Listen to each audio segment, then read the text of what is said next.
The Seven Taoist Masters, chapters 5 through 7. We left off with Master Wang disguising himself as a beggar, as more ordinary than even ourselves, as someone so humble that we would not recognize him as a master, as someone who can teach us the mystery of all of creation and the source of everything. And he did this, he disguised himself in order to get close to this married couple's house and for them to accept him. And Mayu, the husband, invited the beggar, who was really, of course, Wang Chengyang, into his mansion. Wang Chengyang strode into the living room of Mayu's house. He sat down and said in a haughty voice, "You asked me to come. Now what do you want?" Respectfully, Mayu said, "I saw you begging at the street corner. An old man like you should at least spend the rest of his days sheltered from the elements and be assured of hot meals. I would like to invite you to stay at my mansion. In this way, your needs will be taken care of." Wang Chengyang replied rudely, "I would rather beg than ask you to provide me for the rest of my life." Seeing that the old man was angered, Mayu was afraid to ask any more. He quietly went to the study, found his wife, and described the situation to her. And Sun Yuan Chen smiled and said, "The enlightened person thinks of spiritual matters. The unenlightened person thinks of material matters. You offered him material comfort. No wonder he got angry. He probably thought that you were trying to entice him with material goods. Let me go and speak with him. I think I know what to say to make him stay." And then Sun Yat-chen came to Master Wang and said, "Sir, prosperity and fortune are with you." The old beggar laughed and said, "I am a beggar. What is it that makes me prosperous and fortunate?" Sun Yuan-chen said, "Sir, you have no worries and no attachments. You wander in freedom and leisure. No material goods hold you. Is this not fortune? Your heart is clear and calm. You are not disturbed by craving and desire. Is this not prosperity? Many people think they are fortunate when they are rich, but they do not know that riches imprison them. Many think that they are prosperous, but they spend their time worrying about losing their wealth. In the end, when they die, they cannot take their so-called fortune and prosperity with them. Sir, your prosperity and fortune, on the other hand, are eternal. They cannot be taken away, and they will not decay." The old beggar laughed and said, "Well said. To be free of attachment is fortune.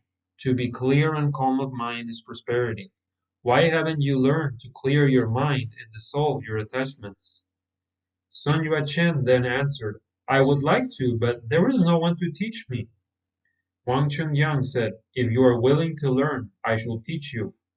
Sun Yuan-chen then thanked him and said, "Sir, we are grateful that you are willing to teach us. In the back garden there is a spacious room. It is quiet there. Please make yourself comfortable. We shall come and study with you there." Master Wang was pleased with this, but my Yu, he was even so excited that he forgot to even ask the beggar's name. He went over to Master Wang and asked him, "Sir, if it is permitted, may I ask you your name, where you are from, and why you have journeyed to this area?" The old man slowly opened his eyes and said curtly, "My name is Wang Chengyang. I am from Shenxi province, and I came here because of you."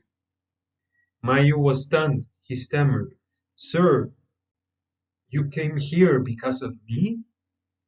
Wang Chengyang clapped his hands and said, "That's right. I came here because of you, because you are here."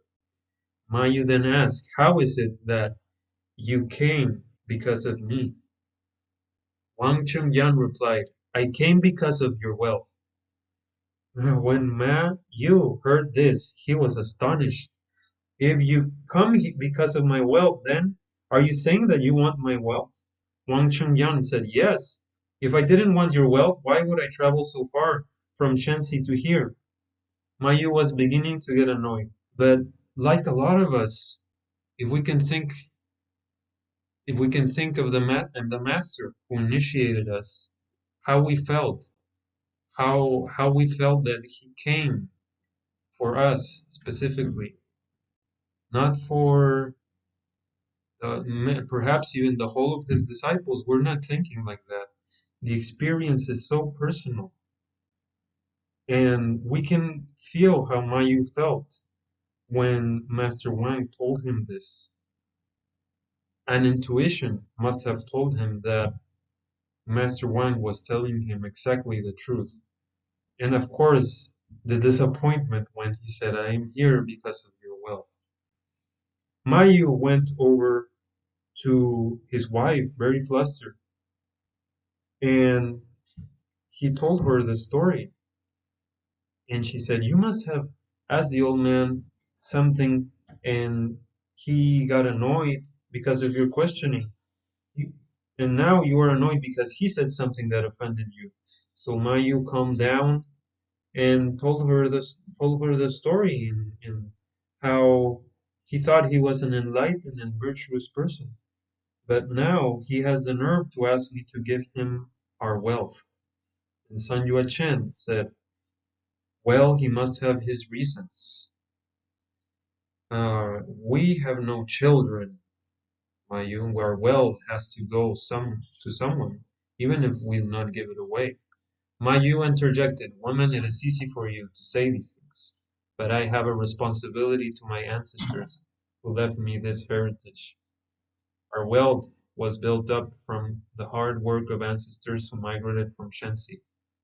How can I just give it to somebody I hardly know? And to this, Sun Yuan Shen said, we are seeking the path of immortality. When we have attained the Tao, what need will we have for this wealth? And it is said that if a person becomes an immortal, the karma of 9 generations is swept clean. Cultivation of ourselves will help our ancestors leave the wheel of reincarnation. This is much better than preserving material goods that they cannot enjoy. And Mayu disagreed. If we became immortal, then things will be fine. But suppose we do not, then we will have squandered all our wealth. We will have achieved nothing and lost everything.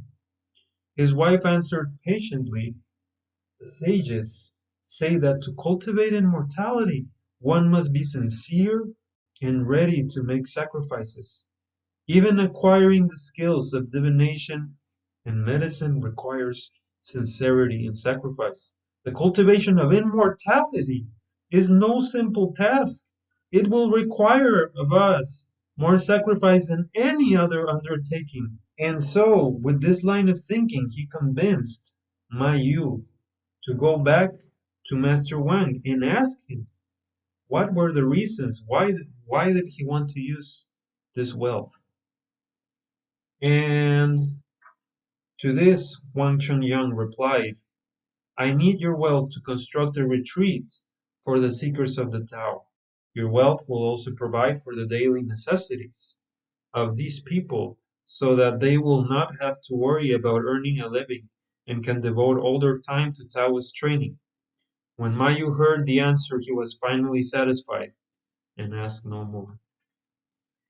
And here we're invited to reflect on some of the parallels that our great master Ishwar Puriji Maharaj that he taught us how when we get initiated, and this is from Baba Sawan Singh Ji, that up to 7 generations of our families get benefited, and ultimately they will probably also get initiated at some point.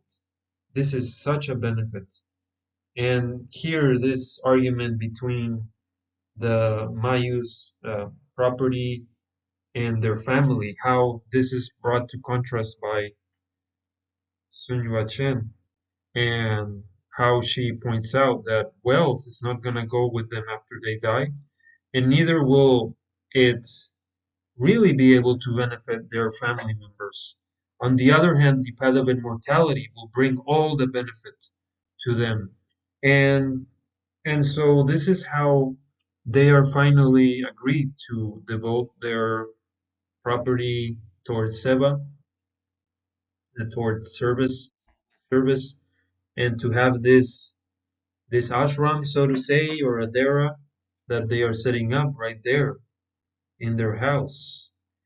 In this parallel of how these different teachings, this is a medieval Chinese novel, but how similar it is, how the master finds you, how he knows exactly who you are, and how he subtly shows you this, and how the teaching is also here about here it says 9 generations, how 9 generations, the karma of 9 generations is swept clean. And this kind of thing, when I was in college, when I first read this novel, this inspired me so much. This rang this touched something in me. And I said, I want a master like Master Wang. I want a master like Master Wang. I want a path like this path. And I got it. We all got it. We all got what we were looking for. Seek and you shall find. And then Mayu got involved in this controversy with his family members, up to the point of some of them even spitting at Master Wang. Of course, they were only seeing a beggar, and they were not seeing who he really was. And finally, the controversy was able to be resolved because of some of Master Wang's actions and some of the things that Master Wang was starting to do, including um, having charitable things done and having many different beneficial things, and how the power of the Tao or the Shabd or God operates in order to make everything fall into place. Finally, they were able to even bribe some of the other family members that were still opposing the transfer of Mayu's property to Master Wang. He had started to set up meditation huts, dormitories, and an instruction hall in Mayu and Sun Yat-sen's mansion. On the appointment day, Mayu and Sun Yat-sen approached Wang Chengyang and formally became his disciples. Wang Chengyang told them, the Taoist path is a path of awakening and knowing. Those who walk it will return to the truth. Entrance to the path should be gradual. Your training should follow a sequence, starting from the easy and graduating to the difficult. Those who aspire to cultivate the Tao must first find their original nature. Original nature is the original state of things, or earlier heaven. You must cultivate your original nature until it is smooth and bright. If your original nature is not cultivated, feelings will be wild.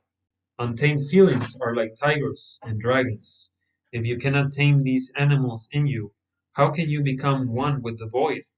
The Tao is without form. You must dissolve your ego, for your ego is the source of form and attachment. You must learn how to subdue the tiger and the dragon and tame the monkey and the wild horse. A wild intelligence is like a monkey. It plays tricks and makes you mistake the impermanent for the real. Egotistic intentions are like wild horses. They drag you away from the purity and stillness of original nature. If you do not tame the wild horse and the mischievous monkey, then you will not understand the mysteries of heaven and earth, the balance of yin and yang, and the power of silence in moving the universe. The clockwise path is mortality. The counterclockwise path is immortality. To empty the heart of desire and thoughts, To be in the void is to merge with the Tao. The Tao cannot be grasped by thoughts. It must be experienced directly with the heart. When you have made progress, I shall instruct you further in these matters. My Yuan Sun Yua Chen thanked Wang Chengyan for initiating them into the Tao. They each took a Taoist name. Ma Yu was named Ma Tang Yang, meaning bright young, and Sun Yua Chen was named Sun Pu'er, meaning one-hearted. And before initiation into the Tao, Sun Pu'er was telling Ma Tang Yang, before initiation, we were husband and wife and shared a room. After initiation, we are brother and sister in the Tao. From now on, I shall address you as brother, and you will call me friend in the Tao. We shall stay in separate rooms so we can devote ourselves singularly to our training. And Matang Yang agreed with this, and they finally asked Master Wang questions about what he had initially had said to them after initiation. What is this original nature? And is this a part of the original state of things, what you called earlier heaven? What is earlier heaven like? Can you describe it to us? Wang Chengyang replied, earlier heaven is the original breath. It has no form or structure. Therefore, it cannot be described. That which can be pointed to and described is not earlier heaven. When the heart is not empty of thoughts, forms arise, and earlier heaven is lost. Earlier heaven is not here or there, or this or that. Look for it, and it disappears. And with this, we conclude the Seven Taoist Masters, chapter 5 through 7. Thank you so much for the Seva opportunity.